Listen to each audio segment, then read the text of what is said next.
Hey guys, one of my clients had this tree planted a couple years ago. It's a crepe myrtle, and they called me recently saying that it's not really growing that much. Over the phone, they told us that it has white spots on it and some black stuff all over it. Right off the bat, without looking at the tree, you can almost guarantee if it's a crepe myrtle. We're just a few blocks from the ocean. We're probably talking about powdery mildew, and the black stuff, there's probably some aphids, and we're getting black sooty mold of some sort. But that doesn't usually contribute to a stunted tree that just isn't growing at all. So we made an appointment to come out and see what's going on. And right when I got on site, I was able to see what's going on. Yes, it has powdery mildew. Yes, it has black sooty mold. But there's a bigger issue down below. Let's get a closer look. So looking at the base of the tree, you can see big swelling here, which right off the bat might not be a bad thing. That could just be a nice root flare developing. But we also see this line right here, and that's showing us a kinked root. And that root is heading off in this direction, which is good. We want the roots radiating away from the tree, but it started over here and did a U-turn. So without even looking any further, I can tell this tree wasn't managed the right way at the nursery. But now it's a question of, is this tree the right tree for my client's property? And if that's the only offending root, maybe we can cut that off, and if there's a good root system down below, we can retain the tree and not lose that 2 years of wasted time. So I start digging around the base of the tree, and there is a prominent root flare all the way around. This is pretty good.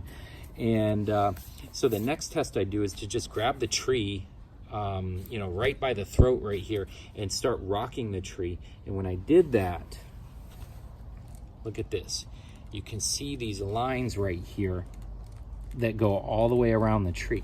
This tree's been in the ground for 2 years, and if we go about that far, right there, and then I can come over to this side over here and rock it this way, and I can see the line right here.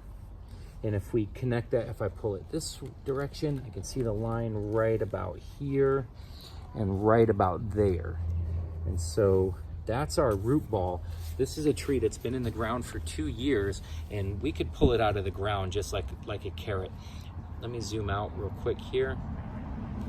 That is our root ball, and it's about the size of maybe a 10-gallon container. I don't think it's quite a 15-gallon container. This was sold as a 24-inch box tree, and that would be way out to here. You can see the lines that I drew all the way out to here.